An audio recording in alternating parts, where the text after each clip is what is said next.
வணக்கம். நான் healer Ponrasan, Amirtha acupuncture கிளினிக்கினுடைய மேனேஜிங் டைரக்டர், சேலத்திலிருந்து. வணக்கம். நான் Amirtha acupuncture and health education institution from சேலம்லேருந்து ஹீலர் பொன் ராசா அவர்களுடைய மகன் ஹீலர் தமிழரசன் பேசுகிறேங்க. இன்றைக்கி நிறைய பேருக்கு பெண்களுக்கு பிசிஓடி அப்படின்ற கம்ப்ளைண்ட், அதாவது பாலிசிஸ்டிக் ஓவரி டிசீஸ்ன்னு சொல்லக்கூடிய பெண்களுடைய கர்ப்பப்பையோடு ஒட்டி இருக்கக்கூடிய கருப்பை அப்படின்னு சொல்லக்கூடிய அந்த உறுப்பில் ஏற்படுற நீர்க்கட்டிகள், அதாவது அந்த கருப்பையில் தான் பெண்களுடைய கருமுட்டைகள் பார்த்திங்கன்னா ஸ்டோராக இருக்கும். அந்த கருமுட்டைகள் தேங்கி இருக்கக்கூடிய அந்த பையில் நீர்க்கட்டிகள் வந்துருச்சுன்னா அந்த கருமுட்டைகள் அதனால் பாதிக்கப்படும்.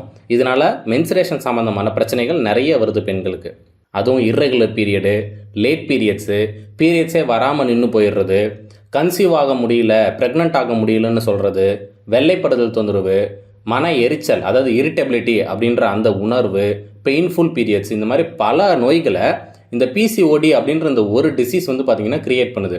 இது இன்றைக்கி நடைமுறையில் நிறைய பெண்கள், ஸ்கூல் படிக்கிற பெண்கள், காலேஜ் படிக்கிற பெண்கள், வேலைக்கு போகிறவங்க, வீட்டில் இருக்கிறவங்க, மேரேஜ் ஆனவங்க, குழந்தை பிறந்தவங்க எல்லாருக்குமே இந்த பிசிஓடி பார்த்திங்கன்னா இன்றைக்கி பரவலாக வருது. சரி, இந்த நோய் வந்துருச்சு அப்படின்னா அதுக்கப்புறம் அந்த நோயை குணப்படுத்துறதுக்கு என்ன மாதிரியான வாழ்க்கை முறையை நம்ம கையாளணும், என்ன மாதிரி லைஃப் ஸ்டைலை ஃபாலோ பண்ணணும், அதுக்கு அக்குபஞ்சரில் தீர்வு இருக்கா அப்படின்னு கேட்டிங்கன்னா 100% எளிமையான தீர்வு இருக்குது. இந்த பிசிஓடி அப்படின்ற பிரச்சனையுடைய ஆரம்ப நிலை அறிகுறி என்ன, முதல் இந்த நோய் உருவாக ஆரம்பிச்சிருச்சு அப்படின்றது என்ன சிம்டம் வச்சு கண்டுபிடிக்கலாம் அப்படின்னு கேட்டிங்கன்னா, பெண்களுக்கு சாதாரணமாக ஏற்படக்கூடிய வெள்ளைப்படுதல் அப்படின்ற ஒரு தொந்தரவு இருக்கு இல்லையா, அதை வச்சு எளிமையாக பிசிஓடி உடம்புல உருவாக ஆரம்பிச்சிருச்சா இல்லையா அப்படின்றத அதை வச்சே கண்டுபிடிக்கலாம். அப்போ வெள்ளைப்படுதல் ஏற்படுற எல்லா பெண்களுக்கும் பிசிஓடி இருக்கா அப்படின்னு கேட்டிங்கன்னா அப்படி கிடையாது. அதில் சில முக்கியமான கவனிக்க வேண்டிய விஷயங்கள் இருக்குது. அதை பற்றின விவரத்தையுமே இந்த வகுப்பில் பார்த்திங்கன்னா சொல்லிக் கொடுக்க போகிறோம். ஏன்னா ஆரம்ப நிலையிலே ஒரு நோயை கண்டுபிடிக்க நம்மளால் முடிஞ்சதுன்னா அந்த நோய் வராமே நம்மளால் ஆரம்பத்திலே பார்த்திங்கன்னா பாதுகாத்துக்க முடியும். ஆரம்ப நிலையிலே அதை எப்படி சரி செய்கிறது அப்படின்ற அந்த ப்ரிவென்ஷன், பாதுகாப்பு அம்சத்தை தான் எப்போவுமே நம்ம எல்லா கோர்சஸ்லையுமே சொல்லிக் கொடுக்குறோம். ஸோ இதுலேயுமே அதே போல் தான் நம்ம பார்த்திங்கன்னா பிசிஓடி வரதை ஆரம்பத்திலே எப்படி கண்டுபிடிக்கிறது, ஸ்டார்டிங் ஸ்டேஜில் ரொம்ப சிம்பிளாக எப்படி அதை சரி செய்கிறது அப்படின்ற விஷயத்த சொல்லிக் கொடுக்க போகிறோம்.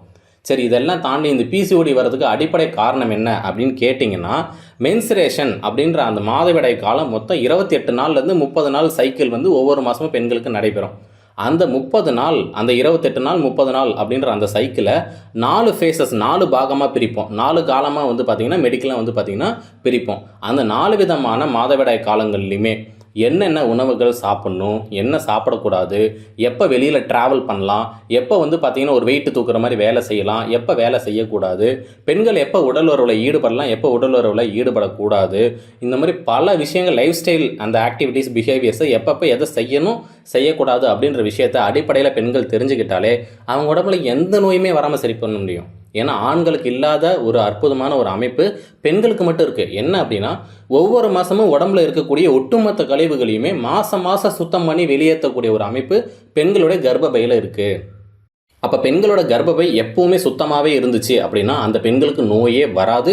சின்னதாக உடம்புல ஏதாவது நோய் உருவானா கூட அது கர்ப்பப்பையிலேருந்து கழிவு வெளியேறும் போதே அந்த நோயுடைய தன்மையை சேர்ந்து வெளியேறிடும். அப்போ மாதம் பீரியட்ஸ் ரெகுலராக எந்த பெண்களுக்கெல்லாம் கரெக்டாக நடக்குதோ அவங்களுக்கு எல்லாருக்குமே உடம்புல வாழ்நாள் முழுக்க எந்த நோயுமே பெரும்பாலும் வராது. அப்படியே வந்தாலும் அது சின்னதாக தானாக சரியாயிடும். அதே போல் நிறைய பேருக்கு பார்த்திங்கன்னா இன்றைக்கி ப்ரெக்னென்ட் ஆக முடியல, கன்சீவ் ஆக முடியல அப்படின்ற பிரச்சனை நிறையவே இன்றைக்கி இருக்குது.